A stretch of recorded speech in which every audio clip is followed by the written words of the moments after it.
પરમ કૃપાળુ આરાધ્ય ઈષ્ટદેવ ભગવાન શ્રી સ્વામિનારાયણ, પૂજ્ય ગુરુદેવ શાસ્ત્રીજી મહારાજ, ગુરુ મહારાજ, પૂજ્ય સ્વામી વિશાલ ભગત તેમજ મહારાજને વાલા તમામ શ્રોતાઓને ભાવથી જય સ્વામિનારાયણ. હરે હરે.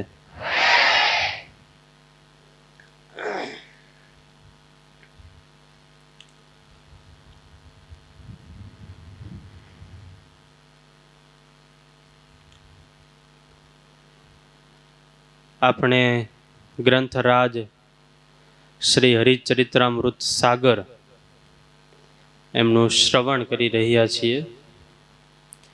આ ગ્રંથ એ હિન્દી સાહિત્યની દ્રષ્ટિએ અદ્વિતીય ગ્રંથ છે.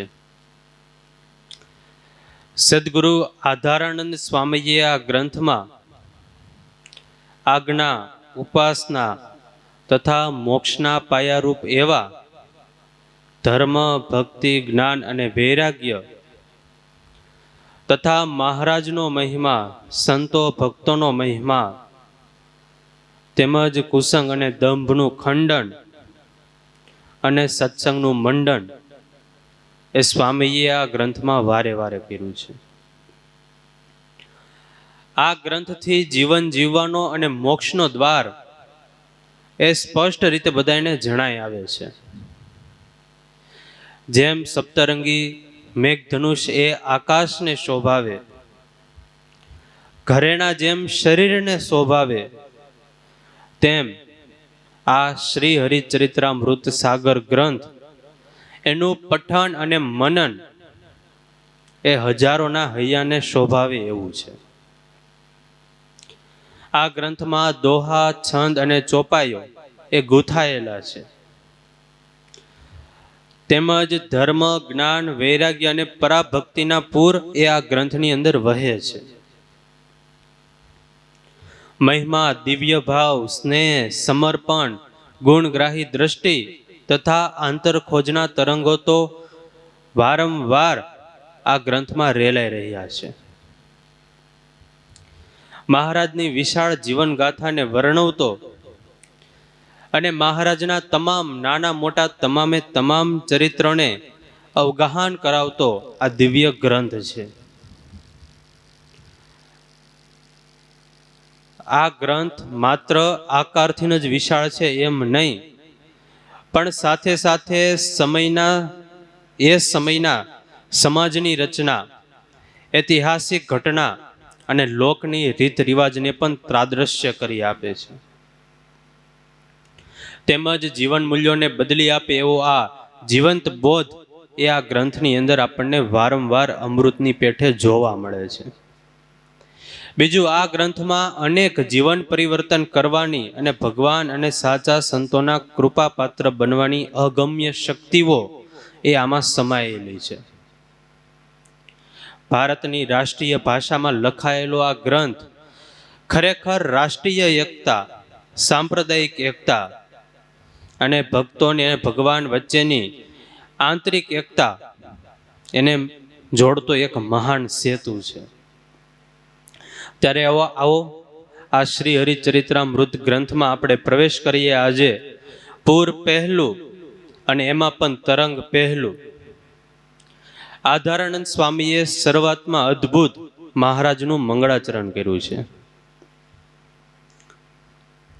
શ્રી પુરુષોત્તમ શ્રી હરિ નારાયણ પરબ્રહ્મ પ્રગટ ભયે શ્રી કૃષ્ણ પ્રભુ ભૂપર સ્થાપન ધર્મ કર જોડી શિર નામી કે વંદહું વાર વાર અનેક વિઘ્ન નિવારને ઉરધરી ધર્મ કુમાર. સ્વામી ગ્રંથના આરંભમાં ગ્રંથ કરતા આધારાનંદ સ્વામી એ આ ગ્રંથ નિર્વિઘ્ન રીતે સમાપ્ત થાય તેટલા માટે શિષ્ટાચાર પ્રાપ્ત નમસ્કારાત્મક મંગળાચરણ સ્વામી આ ગ્રંથમાં શરૂઆતમાં કરે છે. સ્વામી લખે છે કે પરબ્રહ્મ પુરુષોત્તમ નારાયણ આ પૃથ્વી ઉપર ધર્મ સ્થાપન કરવા માટે પ્રગટ થયા. અનેક વિઘ્નોને નિવારણ કરવા માટે મારા હૃદયમાં હે પ્રભુ તમે આવજો અને હું તમારું ધ્યાન કરું છું. બે હાથ જોડીને સ્વામી કે હું તમને મસ્તક નમાવીને વારંવાર વંદન કરું છું. આવી રીતે સ્વામીએ મંગળાચરણ કર્યું. આગળ સ્વામી કે હે મહારાજ, આપ ગ્રંથ લેખન કાર્યમાં આવતા વિઘ્નોને નિવારવા અને સર્વે પ્રકારે મંગળ કરવા મને નિર્મળ વિચાર આપજો. તેમજ આ વિશાળ ગ્રંથ રચવામાં થતી આળસ, પ્રમાદ અને અજ્ઞાન રૂપી અંધારું એ સર્વ પ્રકારે નાશ કરજો. સ્વામીએ ખૂબ જ સરસ વાત મંગળાચરણની અંદર જ કરી નાખી. આમ તો આપણે જ્યારે આધારાનંદ સ્વામીનું જીવન ચરિત્ર શ્રવણ કરતા હતા ત્યારે એક સરસ મજાની વાત આવી હતી કે સ્વામી પોતાના લોહીનું એક એક બૂંદ એ મહારાજ અને સંતોને રાજી કરવા માટે વાપરતા. કહેતા કે મહારાજ અર્થાત કે સ્વામી એ તમામ સેવા એ ભાવથી અને શ્રદ્ધાથી કરતા. કોઈ પણ કાર્ય હોય કે કોઈ પણ સેવા હોય એમાં ક્યારેય પણ સ્વામી આળસ ન કરતા. પણ અહીંયા સ્વામી પાછા એમ લખે કે હે મહારાજ, આ વિશાળ ગ્રંથ રચવામાં મને આળસ થાય, પ્રમાદ થાય તો એ મહારાજ તમે દૂર કરજો. ત્યારે સ્વામી આ લખી રહ્યા છે એ આપણને બધાને શીખવાડવા માટે સ્વામી લખી રહ્યા છે કે જો સત્સંગના માર્ગે આગળ વધવું હોય તો પછી એમાં આળસ ચાલે નહીં. આમ તો મહારાજે સાળંગપુરના 14મા વચનામૃતમાં કહ્યું છે કે એક તો પ્રમાદ અને બીજો મોહ, આ બેયનો જો ત્યાગ કરે ને તો એ સર્વ પ્રકારે ભગવાનની માયાને તરી રહ્યો છે. અને પ્રમાદ અને મોહ એનું જ નામ માયા કહીએ. Idleness is only the refuge of weak mind and the holiday of fools. એટલે કે નબળા મનના માણસો માટે આળસ એ શરણ છે, જ્યારે મૂર્ખાઓ માટે એ વેકેશન છે. આળસ એ માત્ર સત્સંગના માર્ગે જ નહીં પરંતુ લૌકિક માર્ગે, જગતના માર્ગે પણ નુકસાનકારક છે. એક દ્રષ્ટાંત છે. જૂના જમાનાની વાત છે. એક ગામડામાં રૂડિયો અને ભીમલો બંને મિત્રો રહેતા હતા.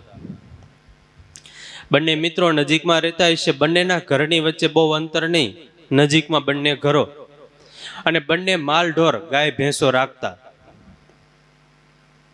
હવે એમાં કુદરતને કરવું ને બંનેની ભેંસો એક જ દિવસે ગાભણી થઈ અને પછી 8-9 મહિનાનો સમય ગયો એટલે ભેંસ વિયાવાનો સમય થયો.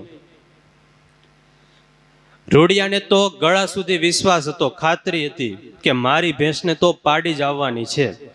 હવે રૂડિયો હતો આળસુ, એટલે એને નિરાતે રાત્રે જ્યારે પણ સાંજ પડે એટલે રાત્રે નિરાતે સૂઈ જાય, કારણ કે એને તો ગળા સુધી વિશ્વાસ કે મારી ભેંસને પાડી આવશે. જ્યારે ભીમલો, હવે એ જમાનાનો ખાધેલો ને કોઠાહૂજ વાળો, એને ખબર હતી કે મારી ભેંસને પાડી નહીં આવે, મારી ભેંસને આવશે પાડો. એટલે વારે વારે એને ઉપાધિ થયા કરે, અને ઉપાધિનો એટલો બધો ભાર હતો કે એને રાત્રે નીંદર પણ ન આવે. આખો દિવસ બીજા કાંઈ કામકાજ પણ ન કરે અને ભેંસની આગળ રાહ જોઈને બેહે કે ક્યારે મારી ભેંસ વિયાય. રાત્રે પણ ફળિયામાં ખાટલો નાખીને સૂવે અને એના પત્ની અને આ ભીમલો બંને વારા ફરતી વારા રાખે, જાગવાના, રાહ જોઈને બેસે ક્યારે ભેંસ વિયાય. હવે બીજી બાજુ રૂડિયાને, એને તો કઈ ચિંતા હતી નહીં, એને તો એવો વિશ્વાસ કે મારા ભેંસને તો પાડી જ આવશે. અને આ બાજુ આને ઉપાધિનો પાર નહીં. થોડાક દિવસો ગયા પછી બંનેની ભેંસો એક જ રાત્રિએ વિયાણી, ખાલી 2-3 કલાકનો ફેર વિયાવાનો. હવે જ્યારે ભેંસ વિયાણી એ સમયે રૂડિયો તો શું કરતો હતો? નિરાતે ઘસઘસાટ સૂતો હતો. પણ ભીમલો હતો એ જાગતો હતો અને એને જોયું કે મારી ભેંસને તો હું આવ્યો? પાડો આવ્યો. એટલે એને યુક્તિ કરી, પાડાને ઉપાડ્યો અને લઈને રૂડિયાની ભેંસ હતી ત્યાં મૂકી આવ્યો. અને રૂડિયાની ભેંસમાં જે પાડી વિયાણી હતી એ લઈને પોતાની ભેંસ હતી ત્યાં આચળે ધાવવા માટે મૂકી દીધી પાડીને. અને એવું રીતે કરીને પછી ઘસઘસાટ હોઈ ગયો. સવારે બીજા દિવસે રૂડિયો જાગ્યો એટલે એ તો ઊભો થઈને તરત જ દોડવા જ મળ્યો, ભેંસ પાસે ગયો. અને જ્યાં દોડીને ભેંસ પાસે જોવા જાય ત્યાં તો ભેંસને શું હતો? પાડો હતો. ત્યાંથી કોઈક સજ્જન માણસ નીકળાય છે, એને આ રૂડિયાને પૂછ્યું, એલા રૂડિયા, તારી ભેંસ વિયાણી? તો કે હા, ભેંસ વિયાણી. પાડો આવ્યો કે પાડી? તો કે મને તો ગળા સુધી વિશ્વાસ હતો કે પાડી આવશે, પણ પાડો આવ્યો. હવે જેવી કુદરતની ઈચ્છા, બીજું તો શું. અને બીજી બાજુ ભીમલો હવાર પડી ગઈ હતી પણ નિરાયતે હૂતો હતો ટેસ્ટથી. પણ ત્યારે ઓલા સજ્જન માણસ હતા એ બોલ્યા, રૂડિયા, આમાં તો એવું છે, જાગતાને પાડી અને ઊંઘતાને પાડો. અને ત્યારથી આ કહેવત લોક પ્રસિદ્ધ થઈ કે જાગતાને પાડીને ઊંઘતાને પાડો. કહેવાનો અર્થ એ કે જે જાગે, જે આળસ ન કરે એ જીવનમાં આગળ વધે. એ પછી સત્સંગના માર્ગે હોય તો પણ ભલે અને લૌકિક માર્ગે હોય તો પણ ભલે. મહારાજ શ્રીજી મહારાજ રાતે પોઢતા ત્યારે રાત્રે ઘણા ખપવાળા હરિભક્તો સંતોએ મોડી રાત સુધી મહારાજના દર્શન કરતા. અને ઘણા આળસુ હોય એ સૂતા રહેતા. પછી બીજા દિવસે મહારાજ શું કરે, ઓલા આળસુ જે હોય એને પસ્તાવો થાય એના માટે બીજા દિવસે મહારાજ જે પણ મોડી રાત સુધી જાગતા હોય તમામે તમામ સંતો હરિભક્તોને મહારાજ ભેટે. ત્યારે જેને પણ સત્સંગમાં જેટલો ખપ વધારે એ મહારાજને વધુ રાજી કરી શકે. જેટલી પણ જીવનમાં આળસ જે દૂર કરે એ એટલા જીવનમાં પ્રગતિના માર્ગે આગળ વધે.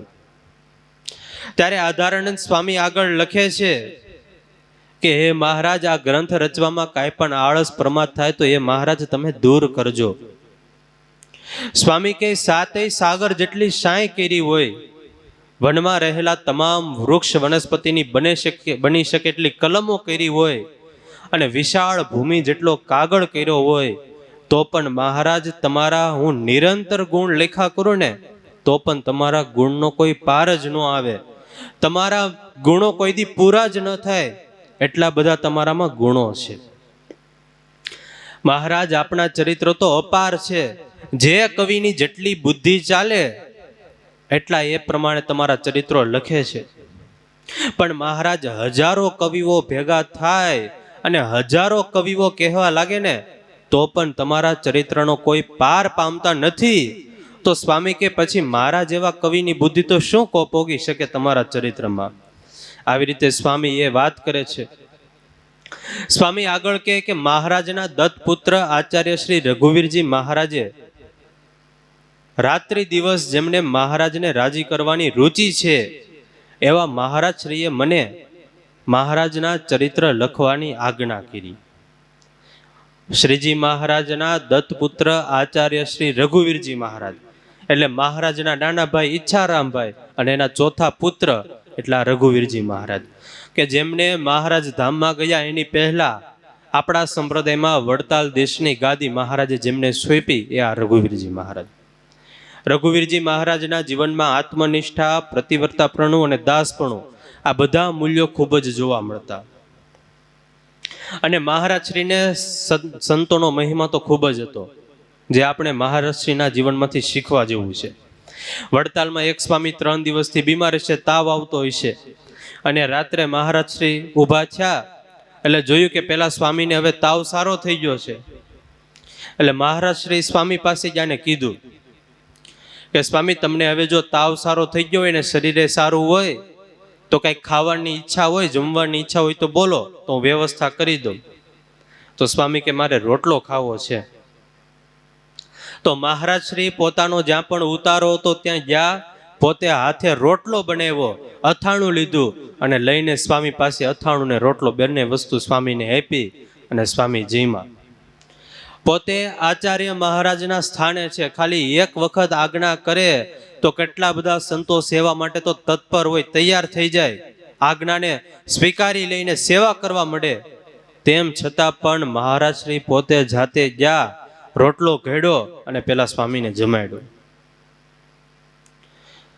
એક વખત મહારાજ શ્રી ચાલતા ચાલતા મંદિરે જતા હશે, ત્યાં રસ્તામાં કોઈ સંતોના ભગવા કપડાનો ટુકડો પડેલો હતો અને મહારાજ શ્રી જોઈ ગયા રસ્તામાં, તો વાકાવડીની એ ટુકડો લીધો અને પ્રસાદીનો ટુકડો હોય એ મહીમાંથી આંખે અડાડ્યો, હૃદયે ચાપ્યો અને પછી ખિસ્સામાં મૂકી દીધો.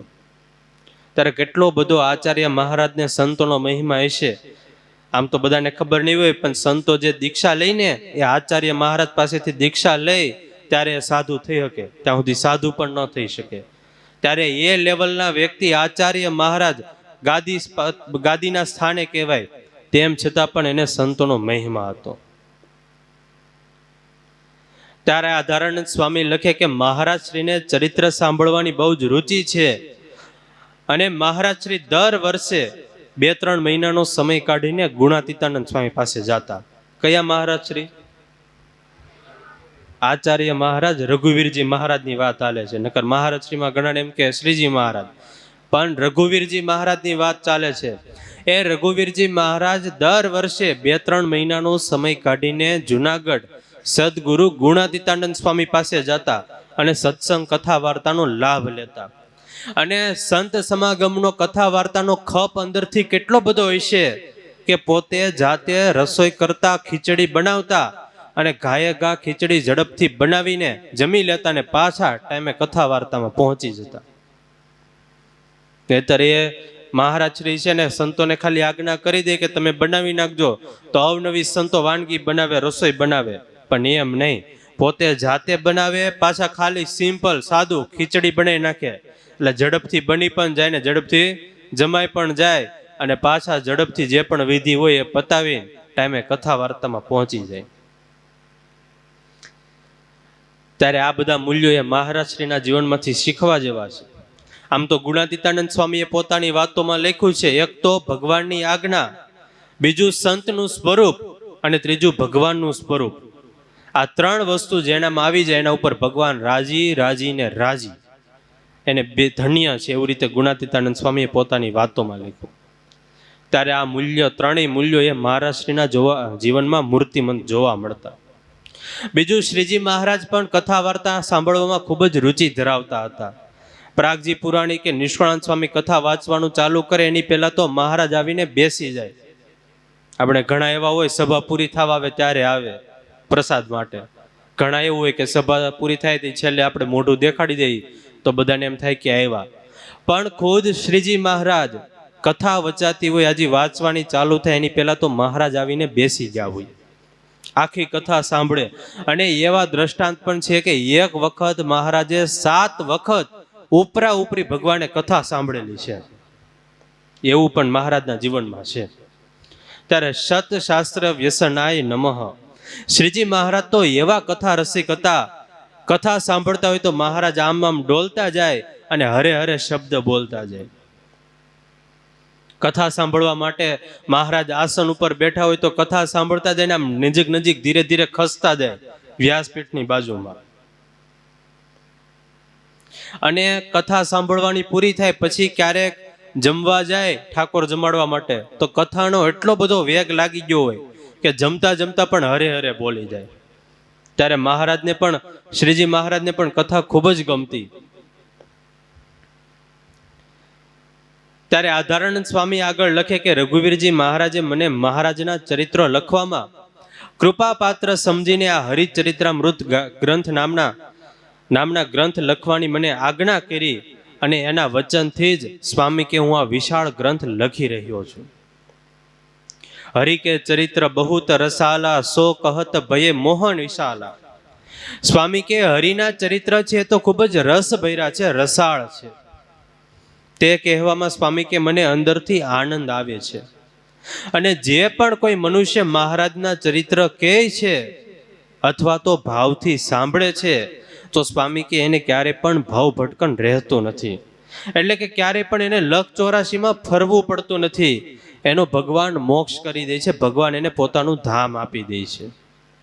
અને વેદો અને શાસ્ત્રો પણ પોકારીને કહે છે કે ભગવાનના ચરિત્ર તો અલૌકિક છે, જેનો કોઈ દી એ રસનો કોઈ દી પાર આવતો નથી.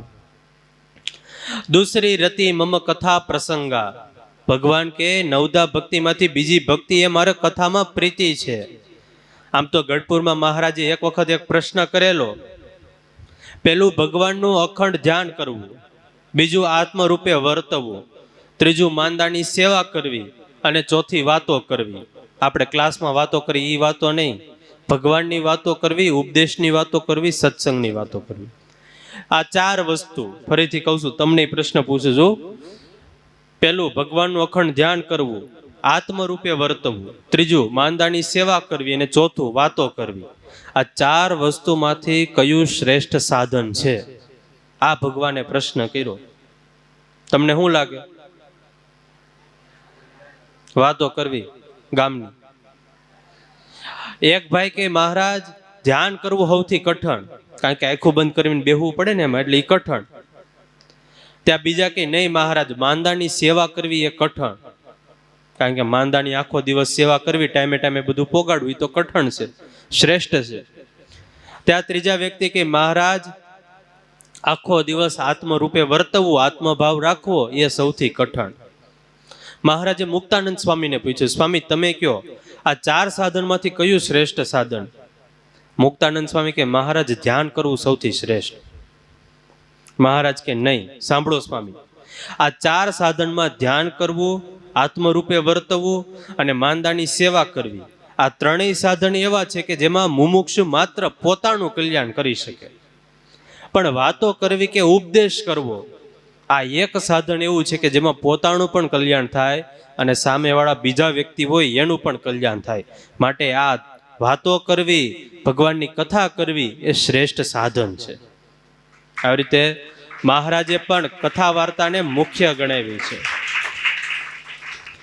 અને એટલા જ માટે જુનાગઢની અંદર આપણા સદગુરુ ગુણાતીતાનંદ સ્વામી દિવસમાં એકવાર બે વાર નહીં, પણ દિવસમાં 5-5 વખત કથા કરતા અને કથા કરાવતા પણ ખરા.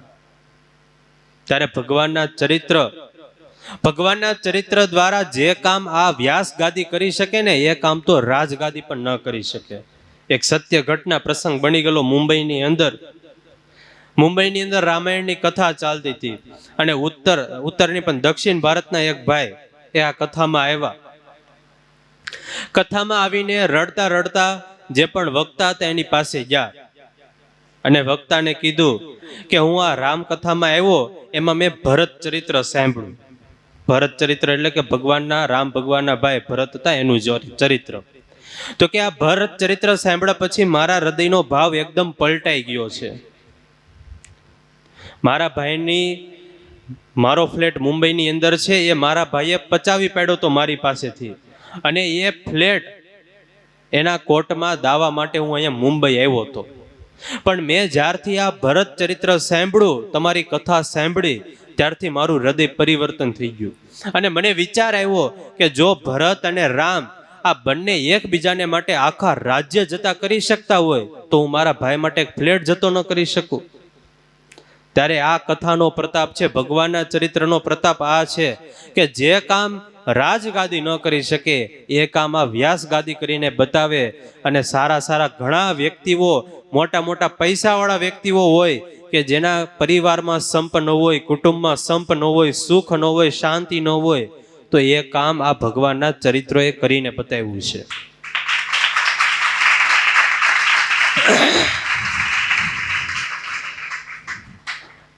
આગળ આધારાનંદ સ્વામી તરંગ 1 ની અંદર જ આગળ લખે છે કે મારા ગુરુ મુક્તાનંદ સ્વામી પરમ દયાળુ છે.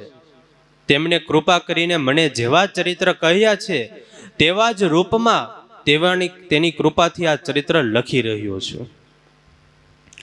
આધારાનંદ સ્વામી આગળ એવું કીધું કે રઘુવીરજી મહારાજે મને આજ્ઞા કરી અને એમની આજ્ઞાથી હું આ ગ્રંથ લખી રહ્યો છું. અત્યારે પાછા આધારાનંદ સ્વામી એમ કહે છે કે મારા ગુરુ મુક્તાનંદ સ્વામીએ કૃપા કરી અને એની કૃપાને લીધે જ આ હું ભગવાનના ચરિત્ર લખી રહ્યો છું, આ ગ્રંથ લખી રહ્યો છું. ત્યારે આ બે વાત પરથી એ સ્પષ્ટ થાય છે કે સ્વામીના જીવનમાં નિર્માણી ભાવ એ ગજબનો હતો. કેમ? તો કે સ્વામી એટલો મોટો વિશાળ ગ્રંથ લખ્યો તો પણ 2 જણાને આ ગ્રંથનો યશ આખો આપી દીધો. પહેલા રઘુવીરજી મહારાજ અને બીજા પોતાના ગુરુ મુક્તાનંદ સ્વામી. હવે આપણે નાનું એવું સારું કાર્ય કર્યું હોય કે 1-2 દિવસ સેવા કરી હોય તો પણ આપણે ફૂલ લઈને ફરતા હોય.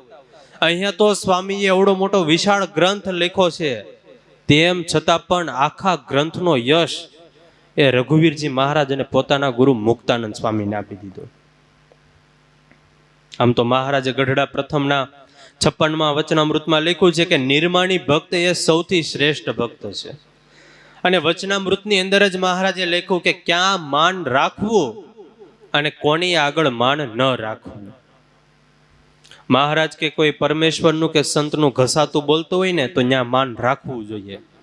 એટલે કે કોઈ પણ ભગવાનનું કે સંતોનું ઘસાતું બોલે તો એને તીખા બાણ જેવું વચન મારવું.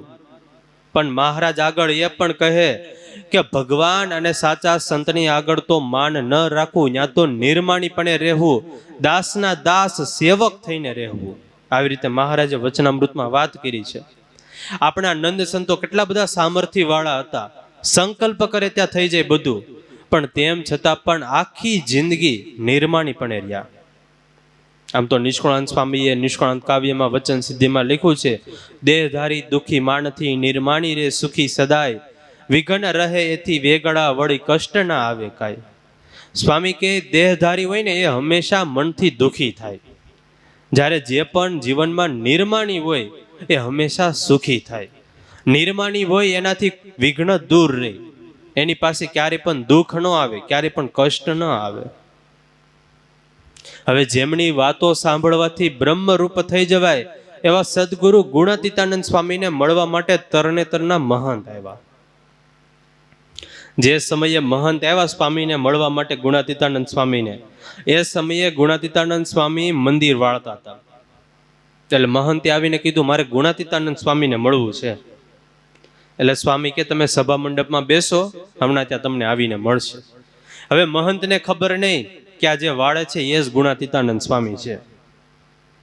એટલે મહંત જઈને સભા મંડપમાં બેઠા. થોડી વાર થઈ એટલે ગુણાતીતાનંદ સ્વામી આવ્યા, અને જેવા સ્વામી આવ્યા એટલે તરણેતરના મહંત એને તો આશ્ચર્ય થયું. સ્વામીના પગમાં પડી ગયા અને બોલ્યા, અરે ગુણાતીતાનંદજી, હું તો તમને ઓળખી જ ન શક્યો. આટલા મોટા સમૃદ્ધ તમે જુનાગઢ મંદિરના મહંત, જેમની નીચે 300 જેટલા સંતો છે, શિષ્યો છે, જેમની ખાલી માત્ર એક આજ્ઞા થાય તો હજારો હાથ તો સેવા માટે તૈયાર થઈ જાય, એ અવડા મોટા મહંત તમે હાથમાં ઝાડુ લઈને આ જુનાગઢ મંદિરનું પ્રાંગણ સાફ કરી રહ્યા છો. હું તમને ઓળખી ન શક્યો, મને માફ કરજો. અને ત્યારે ગુણાતીતાનંદ સ્વામીએ ખૂબ જ અદ્ભુત વાત કરી. સ્વામી કે મહંતજી, અમારે અહીંયા ઓળખાણ સત્તાથી નહીં, પણ અમારે અહીંયા ઓળખાણ સેવાથી. જે પણ સેવા કરે એ અમારે અહીંયા મહંત કહેવાય. ત્યારે સ્વામી નિર્માણી ભાવ આપણને શીખવાડે છે આ વાત પરથી. બડા બડાઈ ના કરે, બડા ના બોલે બોલ, હીરા મુખસે ના કહે લાખ હજારો મોલ. એમ આધારાનંદ સ્વામી કે આ ગ્રંથ એ તો મહારાજ શ્રી અને મુક્તાનંદ સ્વામીની કૃપાથી હું રચું છું. આ બધું તો ઠાકોરજીની ઈચ્છા છે, એનાથી હું કરી રહ્યો છું, બાકી મારી સામર્થ્ય નથી આ બધું કરવાની. આમ તો ન્યૂટન વૈજ્ઞાનિક બધા ઓળખો ને, એને ગુરુત્વાકર્ષણ બળની જેને શોધ કરી, એ ન્યૂટન એવું કહેતા કે હું તો હજી નદી કિનારે છીપલા વીણું છું, હજી મારે નદી તરવાની તો બાકી છે. સ્વામી વિવેકાનંદજી, એમના શિષ્યો વારે વારે એમની પ્રશંસા કરતા, અને એ વિવેકાનંદજીને ગમતું નહીં. એટલે વિવેકાનંદજીએ એક દિવસ યુક્તિ કરી. આંબાના ઝાડની એક નાની એવી ડાળ લઈ આવ્યા અને આવીને શિષ્યોને કીધું, જોવો શિષ્યો, આમાં કેટલા પાન છે? તો શિષ્યો કે 10 પાન છે. પછી ઝાડ દેખાડ્યું, આમાં કેટલા પાન છે? તો આમાં તો ઘણા બધા પાન છે, ગણી ન શકાય એટલા. ત્યારે સ્વામી વિવેકાનંદ કે હું બસ તમને આ જ સમજાવવા માંગુ છું, મારું પણ એવું જ છે. વિશ્વના અનંત જ્ઞાનની આગળ તો મારું જ્ઞાન સાવ સાધારણ છે, સામાન્ય છે. ત્યારે આ બધા જેટલા પણ મોટા મોટા થયા એ પછી અધ્યાત્મ માર્ગે લઈ લો તો પણ ભલે, લૌકિક માર્ગે લઈ લો તો પણ ભલે, અને સમાજના માર્ગે લઈ લો તો પણ ભલે, જે પણ દુનિયામાં આગળ વધ્યા એ હંમેશાને માટે નહીમાં છે. અને જે પણ નમે એ સૌને ગમે. નિર્માણ છે એ પ્રગતિનું કારણ છે, જ્યારે અભિમાન છે એ પતનનું કારણ છે. એક બુદ્ધિશાળી રાજા હતા. એને એના રાજ્યમાં ઘણા બધા પંડિતો હોય છે, વિદ્વાનો હોય છે. એને એક દિવસ કીધું કે હું તમને એક પ્રશ્ન પૂછું, 4 પ્રશ્ન. આ 4 પ્રશ્નના જે પણ જવાબ આપશે ને એને હું આખું રાજ્ય આપી દઈશ. હવે આ પંડિતો અને વિદ્વાનોની બધાને કહો અંદરથી આમ ગદગદિયા થવા માંડ્યા. એ કે પૂછો પૂછો પ્રશ્ન, જલ્દીથી પૂછો. તો રાજા કે સાંભળો પ્રશ્ન. રાજા એ પ્રશ્ન જાહેર કર્યા. પહેલો પ્રશ્ન, ભગવાન ક્યારે હસે છે? બીજો પ્રશ્ન, ભગવાન ક્યાં રહે છે? ત્રીજો પ્રશ્ન, ભગવાન શું કરે છે? ચોથો પ્રશ્ન, ભગવાન શું ખાય છે? આ 4 પ્રશ્નો છે. પંડિતો તો એકબીજાના મોઢા જોવા લાગ્યા. તમામ પંડિતો પોથા અને થોથાની અંદર ગોથા ખાવા લાગ્યા, પણ એકેયથી પ્રશ્નોનો ઉત્તર થયો નહીં. પણ એના દીવાન બુદ્ધિશાળી હતા, તમારી જેવા. સાચી વાત ને? એટલે દીવાનજી ગામમાં ગયા અને ગામમાં જઈને કોઈ હરિભગત બ્રાહ્મણ હશે, ખેડૂત હશે, એને કીધું કે હાલો તમે રાજસભામાં એને હાજર કર્યા. રાજા કે હું તમને 4 પ્રશ્ન પૂછું, આ 4 પ્રશ્નોના જવાબ આપશો તો આખું રાજ્ય હું તમને આપી દઈશ. ખેડૂત કે વાંધો નહીં, હરિભગત હશે, ભગવાનના ભક્ત, વાંધો નહીં, પૂછો પ્રશ્ન. તો પહેલો પ્રશ્ન, ભગવાન ક્યારે હસે છે? આ ભક્તએ ભગવાનને યાદ કરીને જવાબ આપવાનું ચાલુ કર્યું. તો સાંભળો રાજા, બાળક જ્યારે માતાના ઉદરમાં હોય ત્યારે એને માતાના ઉદરમાં ગર્ભમાં ખૂબ જ દુઃખ થતું હોય, અને એ દુઃખથી એ દુઃખી થતો હોય, ભગવાનને પ્રાર્થના કરતો હોય, હે ભગવાન તમે મને આમાંથી બચાવો. ભગવાન એને બચાવે, કૃપા કરે એની ઉપર. એ બાળકનો જન્મ થાય, અને બાળકનો જન્મ થાય પછી એ આખી જિંદગી કુસંગના રવાડે કાંઈ પણ ભગવાનનું ભજન ન કરે, ખાલી વિષય જ ભોગવે, કુસંગ જ કરે, અને પછી જેલે મરે ત્યારે એને યમના દૂતો યમપુરીમાં લઈ જાય અને ખૂબ જ મારે. અને આ બધું જોઈને ભગવાન ખૂબ જ હસે. બીજો પ્રશ્ન, ભગવાન ક્યાં રહે છે? તો ભગવાનનો ભક્ત બોલ્યો, ભગવાન છે એ તો બધે જ રહે છે, તમામ જગ્યાએ ભગવાન રહે છે, પણ સાચા સંતો અને હરિભક્તોની અંદર ભગવાન પ્રગટ પ્રમાણ રહે છે. રાજા કે વાત સાચી. ત્રીજો પ્રશ્ન, ભગવાન શું કરે છે? તો કે ભગવાન તેમની આજ્ઞામાં રહે અને ભક્તિ કરે, એને ભગવાન સુખી કરે છે, અને જ્યારે પણ એ જીવ મરે ત્યારે ભગવાન એને પોતાનું ધામ આપે છે અને મહાસુખિયા કરે છે. રાજા કે ત્રીજો પ્રશ્નનો જવાબ એ પણ સાચો. હવે ચોથો પ્રશ્ન, છેલ્લો પ્રશ્ન, ભગવાન શું ખાય છે? પેંડા, બરફી, મેવા, થાળ જમાડી, તમને શું લાગે? ભગવાન શું ખાય છે? તો ભક્ત બોલ્યો, ભગવાન છે એ અભિમાની માણસનું અભિમાન ખાય છે. અને આ 4 પ્રશ્નોના જવાબ સાંભળીને બધા પંડિતોનું અભિમાન ન્યાન્યાન ઓગળી ગયું.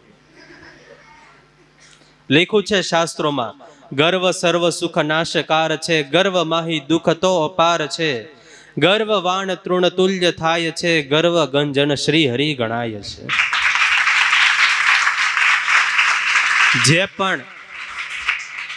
જે પણ વ્યક્તિ માન કરવા જાય એને ભગવાન છે એનો માન ટાળી નાખે.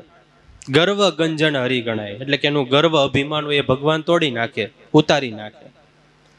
એક માણસ એવો છે કે હું કર્યા કરે, બાકી પક્ષીઓ, પ્રાણીઓ, જીવજંતુ તમે કાન દઈને સાંભળજો, એક એવા નહીં હોય કે હું કરતા હશે. એ ખાલી માણસ એવો કે હું કર્યા કરે.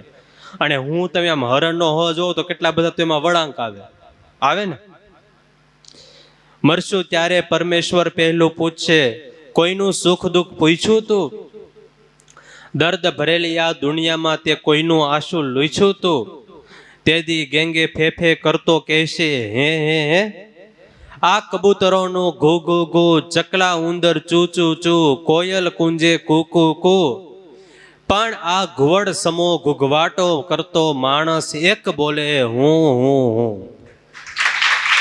તારે આ એક માણસ એવો છે કે જે માણસ હું કર્યા કરે, બાકી બીજા કોઈને અભિમાન નથી, ખાલી એક માણસને જ અભિમાન છે.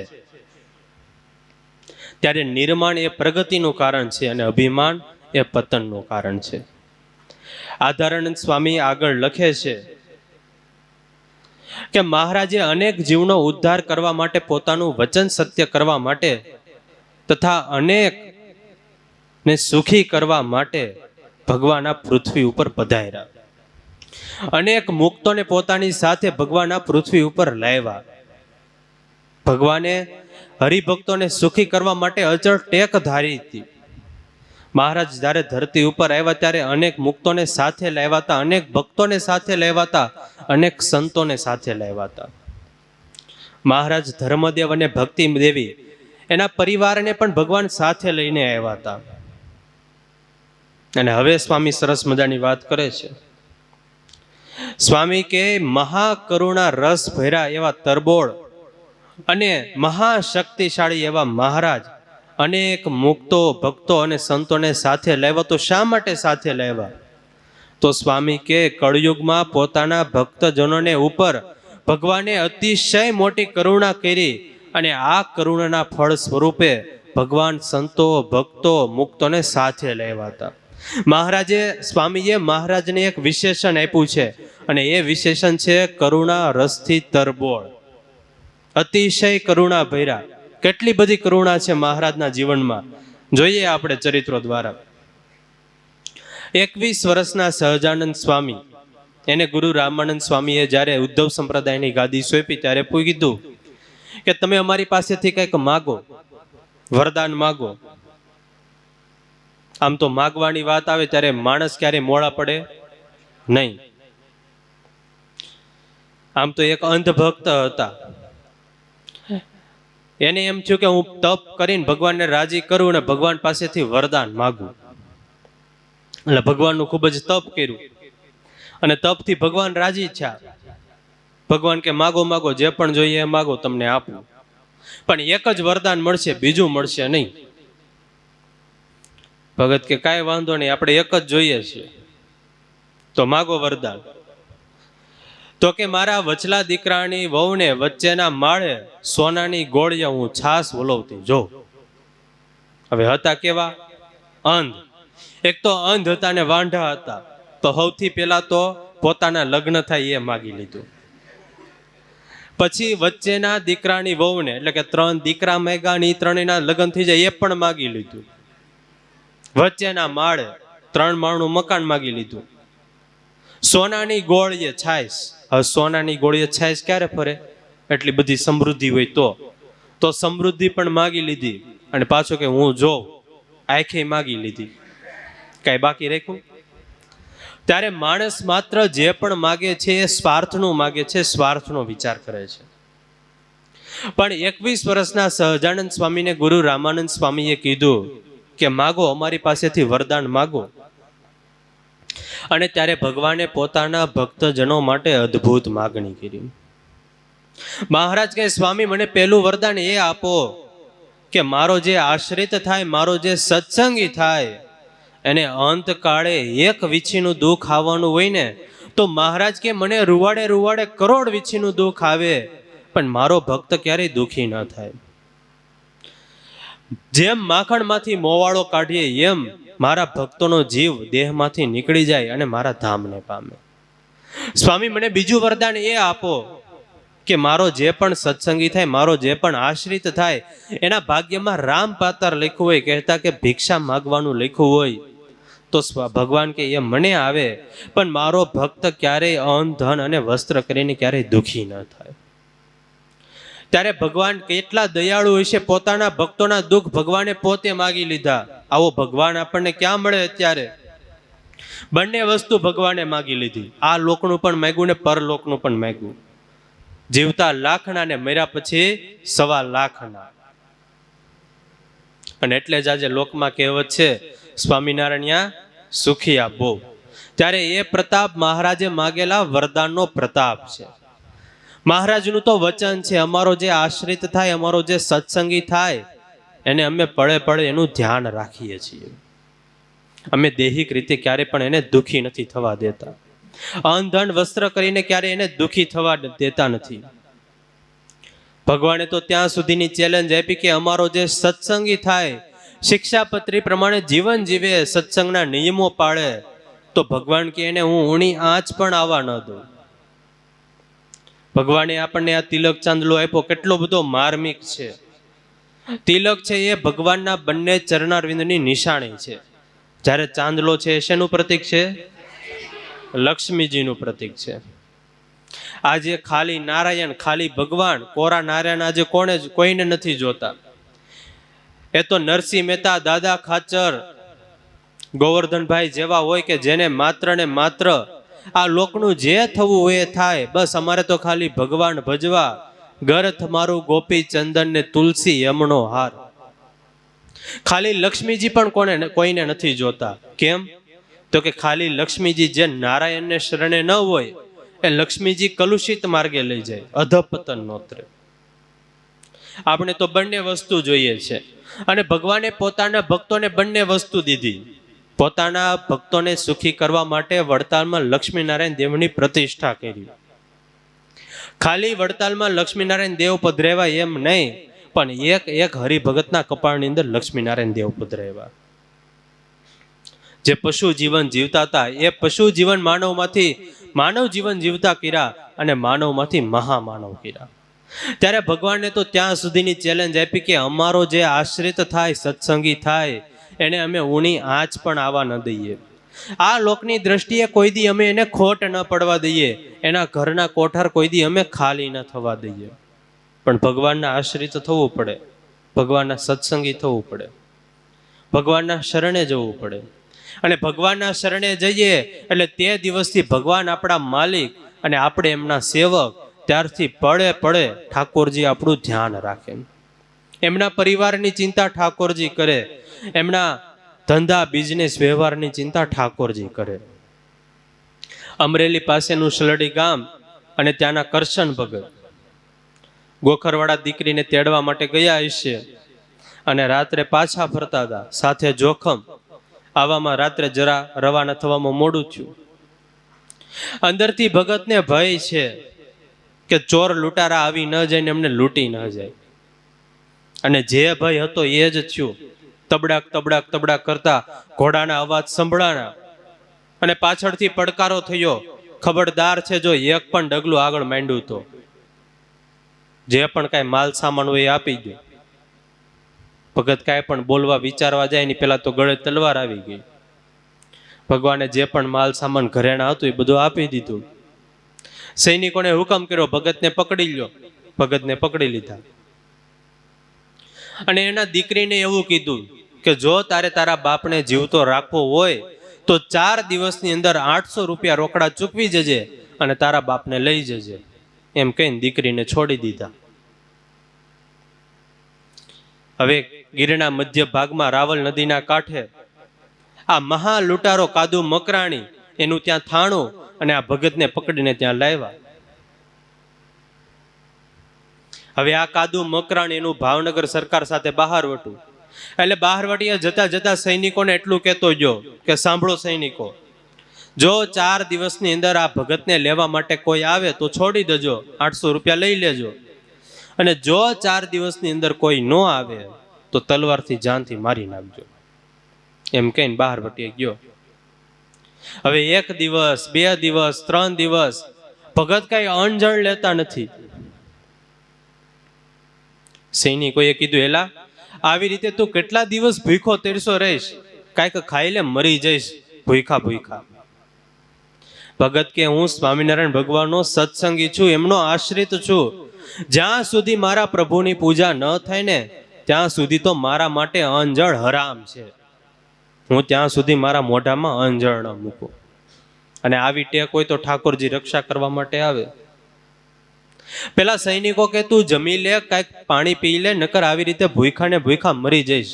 ભગત કે નહીં, જ્યાં સુધી મારા પ્રભુની પૂજા ન થાય ને ત્યાં સુધી હું મોઢામાં અન્ન કે જળ નહીં મૂકું. ક્યાં છે તારી પૂજા? બસ તમે જે માલ સામાન મારી પાસેથી લૂંટો એમાં છે મારી પૂજા. સૈનિકોને ભગત ઉપર દયા આવી, ભગતને પૂજા આપી. ભગત પૂજા કરવા માટે નાહી ધોઈને પૂજા કરવા માટે બેઠા. ભગત મનમાં વિચારે છે કે મને તો છોડાવવા માટે કોઈ આવવાનું નથી, કારણ કે એ જમાનાના 800 રૂપિયા એટલે આજના 20 થી 25 લાખ રૂપિયા થાય. હવે ઘરની તમામ ઘર વખરી વેચી નાખે તો પણ એટલા બધા પૈસા થાય નહીં. એટલે ભગત મનમાં વિચારે આપણને તો કોઈ છોડાવવા માટે આવવાનું નથી. ભગવાનને પ્રાર્થના કરે છે, આંતરનાથથી પોકાર કરે છે, હે ભગવાન, હવે 8મી વેળાએ તમે વહેલા આવજો. આમ જ્યાં વિચારે છે ત્યાં બીજી બાજુ કાદુ મકરાણી ભાવનગરના સૈનિકો સાથે કંઈક ઝપાઝપી થઈ હશે અને એમાં એનો સગો ભાઈ મરાણો. હવે આવો ખૂંખાર મોટો લૂંટારો ડાકુ ભાઈ મરાણો એટલે અંદરથી ક્રોધે ચીડો છે અને પોતાનું જ્યાં પણ થાણું હતું ત્યાં આવ્યો. આવીને જોયું તો ભગત તો પૂજા કરે છે. સૈનિકોને પૂછ્યું, આ ભગતને લેવા માટે કોઈ ન આવ્યું? તો કે ના સરદાર, હજી કોઈ આવ્યું નથી. હવે અંદરથી ક્રોધે ભરાયેલો મ્યાનમાંથી આમ તલવાર ખેંચી, તલવાર ઉગેમીને જ્યાં મારવા જાય, પણ ભગવાનને પોતાના ભક્તની રક્ષા કરતા આવડે એવું તો બીજા કોને આવડે? એક રખાત સ્ત્રી રાખતો, એમાં મહારાજે પ્રવેશ કર્યો અને એ સ્ત્રી બોલી, જો તારે આને મારવો જ હોય ને તો તું આને આવતીકાલે મારજે, આજે તું આને જવા દે. હવે ગમે એવો શૂરવીર હોય, શહેનશાહ હોય, પણ એની આગળ તો બધા ગુલામ જ હોય. વાત કરી એટલે એને ભગતને છોડી દીધા. કઈ વાંધો નહીં, આવતીકાલે વાત. એની પછીનો દિવસ એટલે 5મો દિવસ પણ પૂરો થવા આવ્યો અને ભગતને જે પણ મુદત આપી હતી એ પણ પૂરો થવા આવી. ભગત મનમાં વિચારે છે, પ્રાર્થના કરે છે ભગવાનને, હે ભગવાન, તમે પૂર્વે ઘણા મોટા વિઘ્નોથી તમારા ભક્તોની રક્ષા કરી છે. આજે મારી લાજ રાખજો પ્રભુ તમે. કદાચ મને મારી નાખે તો મને પ્રભુ એની ચિંતા નથી, પણ પ્રભુ લાજ જશે તો પ્રભુ તમારી જશે. લોકો મેણા તમને મારશે. આમ ભગવાનને પ્રાર્થના ક્યારે કરે છે ત્યાં જ બગડતા ધમા કરતા ઘોડાના ડાબલા સંભળાના આખું સૈનિકોનું કટક લઈને કાઠીના વેશે શ્રીજી મહારાજ પધાર્યા. હવે મહારાજ આમ દૂરથી આવતા હતા કાઠીના વેશે. આ બાજુ કાદુ મકરાણીના સૈનિકોને એમ કે કોઈ ઝપાઝપી કરવા માટે, ધીંગાણું કરવા માટે આવે છે, એટલે આમ મ્યાનમાંથી તલવાર ખેંચવા માટે તૈયાર થયા. ત્યાં મહારાજે આમ ઈશારો કર્યો કે નહીં, અમે ધીંગાણું કરવા કે ઝપાઝપી કરવા માટે નહીં, અમે તો મળવા માટે આવીએ છીએ. ભગવાન આવ્યા. કાદુ મકરાણીજીને કે મકરાણીજી, અમને સમાચાર મળ્યા કે તમારા ભાઈ છે એ મરાણા છે અને જુનાગઢના નવાબે એમનો ખરખરો કરવા માટે મોકલા છે. હવે ભક્તને માટે ભગવાનને ખરખરો કરતાય આવડે. જે પણ રીતે ખરખરો થતો છે એ રીતે ખરખરો કર્યો. પછી ભગવાન કે આ માણસ છે કોણ? કાદુ મકરાણી કે અમે તો એને અપહરણ કરીને લાવ્યા છીએ પકડીને, હમણાં તો એને મારી નાખવાનો છે. હવે ભગતને ખબર નહીં આ સામે ઉભા એ મારા ભગવાન છે, કારણ કે ભગવાન તો કાઠીના વેશે આવેલા. ભગવાન કે આ માણસને અમારે જોતો હોય તો તમે 800 રૂપિયા ચૂકવો અને લઈ જાઓ. ભગવાને સેવકોને ઈશારો કર્યો. સેવકોએ 100 રૂપિયાની 5 કોથળી આપી. 500 રૂપિયા થયા ને 300 ઘટ્યા. મહારાજે આમ ઘોડાઓ સામે નજર કરી અને ઘોડાના જેટલા પણ શણગાર હતા એ બધા ઉતારીને આપ્યા. લ્યો મકરાણીજી, આ 300 કરતા પણ વધારે મૂલ્યવાન છે. સેવકોને ઈશારો કર્યો, ભગતને પકડા. ભગત કે આ એકમાંથી તો હું છીટો, ત્યાં બીજાએ પકડા. હવે રામ જાણે ક્યાં લઈ જશે. ભગતને પકડા અને પાછા ભગવાન ને સૈનિકો ને ભગત ને બધા રવાના થયા. અડધે જંગલમાં પહોંચ્યા એટલે ભગવાને ભગતને પૂછ્યું, ભગત તમે અમને ઓળખો છો? નહીં, મેં તમને મારી જિંદગીમાં ક્યારેય જોયા તો નથી, આજે પહેલી વાર મળું છું. પણ તમને જોતા એવું લાગે છે કે તમે બહુ કરુણામય છો, દયાળુ છો બહુ. અને ત્યારે ભગવાન બોલ્યા, ભગત અમે બીજું કોઈ નહીં, પણ તમે જેનું રાત્રિ દિવસ ભજન કરો છો ને એ જ અમે તમારા સ્વામિનારાયણ ભગવાન છીએ. અને એમ કહીને ઠાકોરજીએ મૂળ સ્વરૂપે દર્શન દીધા. ભગતની આંખોમાંથી તો દડ આંસુડા પડવા લાગ્યા. અરે મહારાજ, મારા જેવા તુચ્છ જીવ માટે તમે અહીંયા જંગલમાં આવ્યા, આ ઝાડી ઝાડામાં આવ્યા? અને ત્યારે મહારાજે સરસ વાત કરી, ભગત અમારું બિરુદ છે અમારા ભક્તને એક વીછીનું દુઃખ થવાનું હોય ને તો અમને રૂવાડે રૂવાડે કરોડ વીછીનું દુઃખ થાય, પણ અમારા ભક્તને તો અમે ઊણી આંચ પણ આવવા ન દઈએ. આમ તો આપણું ઉપનિષદ એવું કહે છે કે અંતકાળ આવે ને ત્યારે જેને ભગવાનનું ભજન ન કર્યું હોય, જેને પાપ કર્યા હોય, એ પાપી જીવને લેવા માટે યમના દૂતો આવે. પણ જે ભગવાનના ભક્ત હોય, જે સત્સંગી હોય, એને યમના દૂતો લેવા માટે તો હું અડવા માટે પણ ન આવે.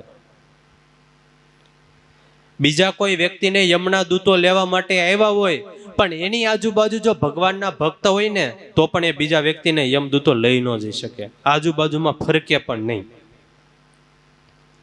ખોખરા ગામમાં વાઘજી ભગત ભુજ મંદિરે દર્શન કરીને પાછા આવતા હશે ગાડામાં, ગાડું લઈને રસ્તામાં જતા હતા ને રસ્તામાં કોઈ ભાઈ આડા સૂતેલા.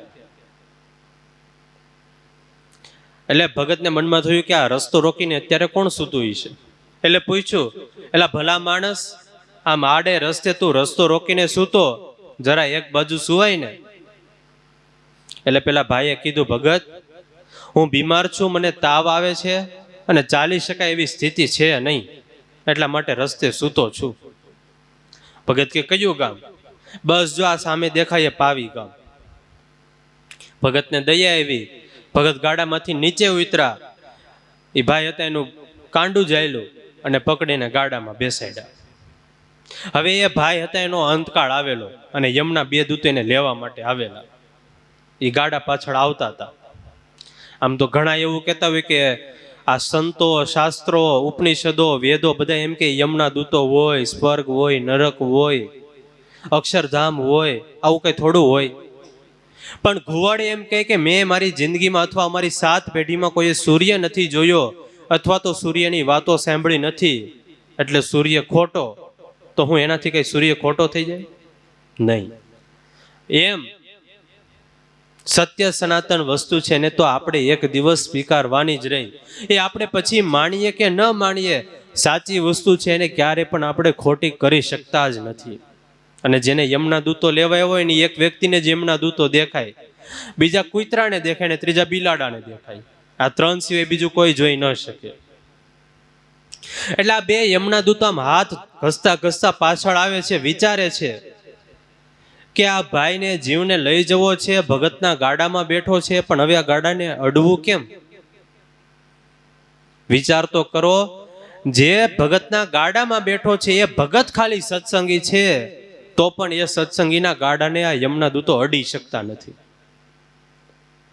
પેલા ભાઈ કે ભગત મને ગાડામાં રાખજો, હેઠે ઉતારતા નહીં. ભગત કે કેમ? તો કે આ બે મોટા મોટા રાક્ષસો પાછળ પડ્યા છે, વાતો કરે છે કે આ જીવને પકડીને યમલોકમાં લઈ જવો છે.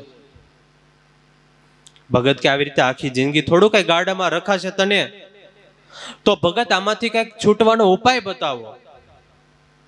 ભગત કે આનો એક જ ઉપાય છે, તું ભગવાનની કંઠી બાંધી લે તો યમના દૂતો તારી આજુબાજુમાં ફરકશે પણ નહીં. પેલા ભાઈ કે ભગત મારી પાસે કંઠી તો છે નહીં. ભગત કે મારી પાસે છે ને, એમ કહે ને ભગતે કંઠી કાઢી, આ ભાઈને ભગવાનને યાદ કરીને પહેરાવી. પેલા બંને યમના દૂતો તો આમ હાથ ઘસતા ઘસતા ગયા કે હવે જીવ આપણા હાથમાંથી ગયો. પણ એમાં એક યમનો દૂત કે એલા ભલા માણસ, આ જાય તો છે જ, આપણા હાથમાં કઈ જીવ આવશે નહીં આજ, પણ આપણે આગળ જોઈએ તો ખરા શું બનાવ બને છે, શું થાય છે. એમ પાછા બંને આવ્યા. હવે ગાડું ચાલતા ચાલતા પાવી ગામમાં પહોંચ્યું. ત્યાં 3-4 છોકરાઓ રમતા હશે, એટલે ભગતે એક છોકરાને કીધું કે આ ભાઈના બાપાને બોલાવીને લાવો. એટલે છોકરો ભાઈના બાપાને બોલાવા ગયો. ભગત ગાડામાંથી નીચે ઉતરા, પેલા ભાઈનો કાંડું જાયલું, કાંડું પકડીને નીચે ઉતાર્યા ને ઓટલા ઉપર બેસાડ્યા. ભગત ઓટલા ઉપર બેસાડીને પાછા જ્યાં ગાડામાં બેસવા જાય, ગાડાની નજીક આવ્યા, ત્યાં પેલા ભાઈના બાપા આવ્યા અંદરથી અને કીધું આ બીજો બાપ ક્યાં કર્યો? કોનો ગાળ્યો પહેર્યો આ ગળામાં? પેલા ભાઈ કે પિતાજી, આ ભગવાનની કંઠી છે. હું કામ પહેરી કંઠી? તો કે મારો અત્યારે અંતકાળ એવો છે, મને યમના દૂતો લેવા માટે આવ્યા છે. આ કંઠી પહેરી છે ને એટલે યમના દૂતો મારી નજીક પણ આવતા નથી. એના બાપા કે આપણે 7 પેઢી સુધી અત્યાર સુધી કોઈએ પાણી લીધું નથી, યમુના દૂતો જોયા નથી, અને તને એકને જ યમુના દૂતો દેખાય? એમ કહીને આમ કંઠીનો જ્યાં ઝાટકો મારવા જાય, પેલો બિચારો કર કરે, અરે રેવા જો બાપા, રેવા જો, અલા યમુના દૂતો મને લઈ જશે, ઉપાડી જશે, રેવા જો. પણ એવો કંઠીનો ઝાટકો માર્યો, કંઠી ત્યાં તૂટી ગઈ, અને ઓલા પેલા 2 તો રાહ જોઈને જ ઊભા હતા, તરત જ ઉપાડીને લઈ ગયા જીવને યમલોકમાં. જ્યાં સુધી કંઠી પહેરીતી ને ભગત નજીક હતા ત્યાં સુધી યમુના દૂતો નજીક પણ ફેરકા નહીં. પણ જેવી કંઠી તૂટી, ભગત આઘા ગયા, એટલે તરત જ જીવને યમુના દૂતો ઉપાડી ગયા. ત્યારે એટલો બધો પ્રતાપ એ ભગવાનની કંઠીનો છે, ભગવાનના ભક્તનો છે. આમ તો ભગવાને પોતાના ભક્તને બિરુદ આપ્યું છે, મારા જનને અંતકાળે જરૂર મારે આવવું, બિરુદ મારું એહના બદલે એ સર્વ જનને જણાવવું.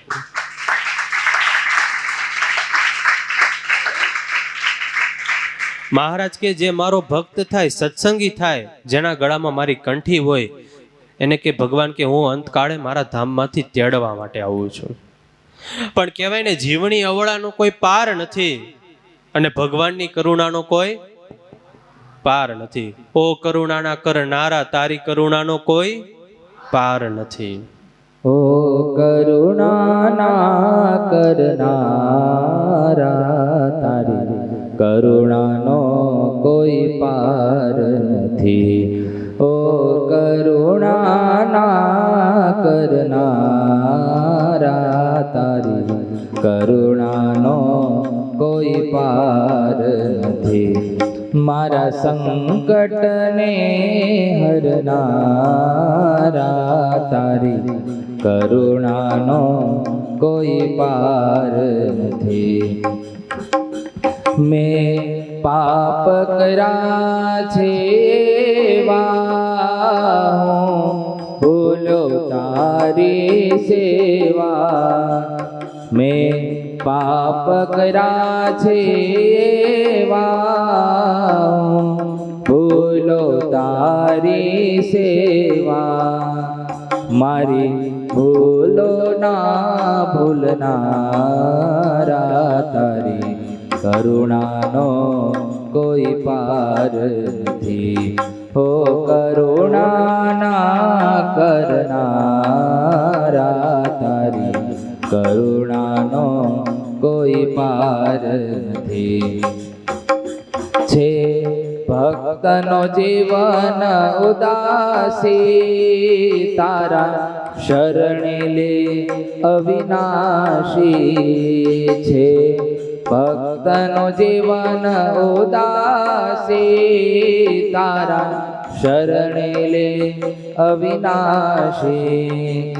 ભક્તોના દિલ ધરનારા, તારી કરુણાનો કોઈ પાર નથી.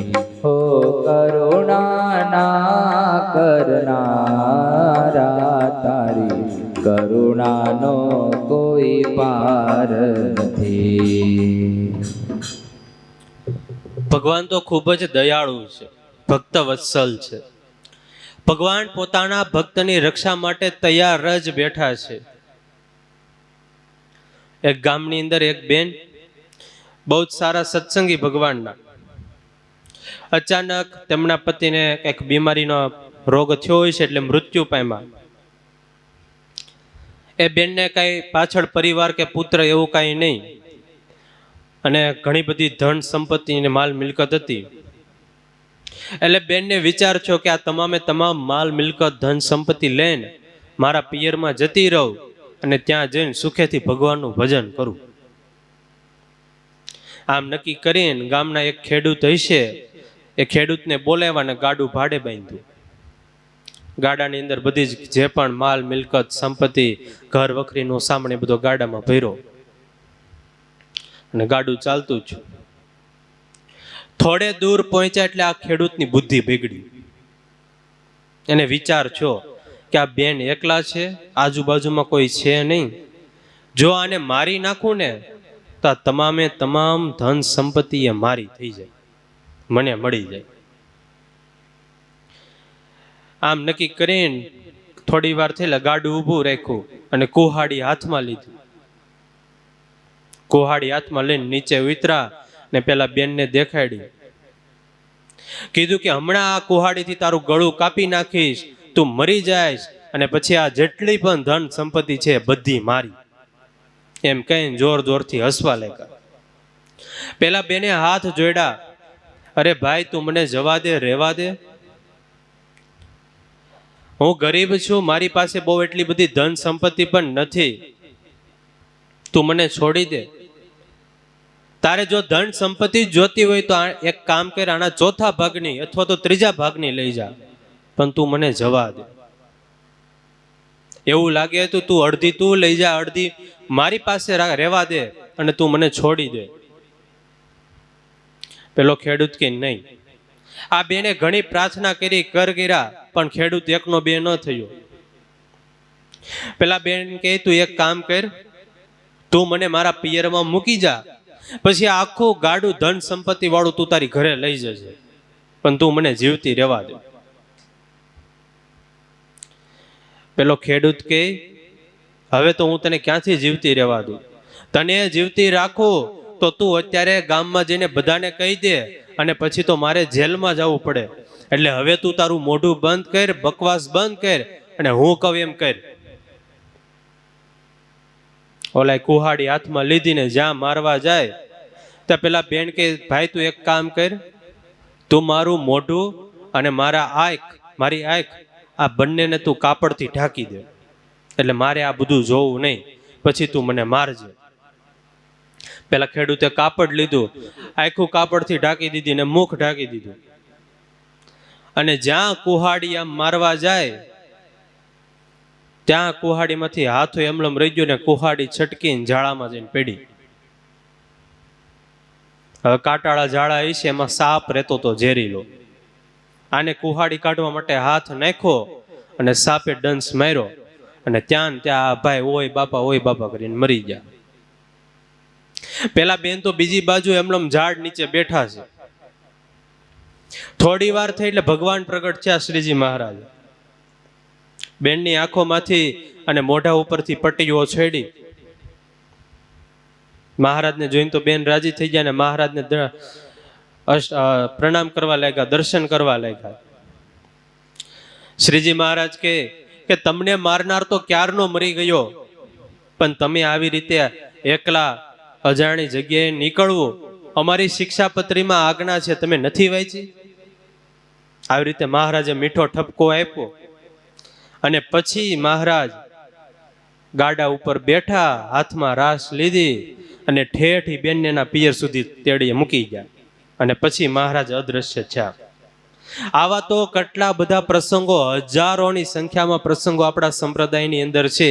એ સમયમાં નહીં, આજે પણ કળયુગની અંદર પણ મહારાજે રક્ષા કરી હોય, મહારાજ પ્રગટ થઈને દર્શન દીધા હોય, એવા કેટલા બધા પ્રસંગો છે. ત્યારે મહારાજના આવા કરુણા મૂર્તિ, મહારાજના અનેક પ્રસંગો કરુણા ભર્યા, એ આપણે આ શ્રી હરિચરિત્રામૃત ગ્રંથ સાગરમાં આપણે શ્રવણ કરીશું. આજે પૂર 1 ની તરંગ 1 ની 25 કડી સુધી આપણે ગ્રંથનું શ્રવણ કર્યું. આગળનો ગ્રંથ એ આપણે આવતી સભાથી શ્રવણ કરીશું. અત્યારે તો શરૂઆતના જે પણ પૂર છે, તરંગો છે, એમાં તો ગ્રંથનો મહિમા, ભગવાનનો મહિમા, સંતોનો મહિમા, સત્સંગનો મહિમા એ બધું આવશે. પછી જેમ જેમ ગ્રંથ આગળ વધશે એમ ભગવાનના પ્રાગટ્યથી ભગવાન ધામમાં ગયા ત્યાં સુધીના તમામ જીવન ચરિત્રો એ મહારાજના આવશે, સંતોના જીવન વિશે આવશે. એ જેમ આપણે ગ્રંથનું શ્રવણ કરીશું એમ આપણે સંસ્કાર સભાની અંદર શ્રવણ કરીશું. અત્યારે આજની સંસ્કાર સભાને આપણે અહીંયા વિરામ આપીએ. સહજાનંદ સ્વામી મહારાજની જય.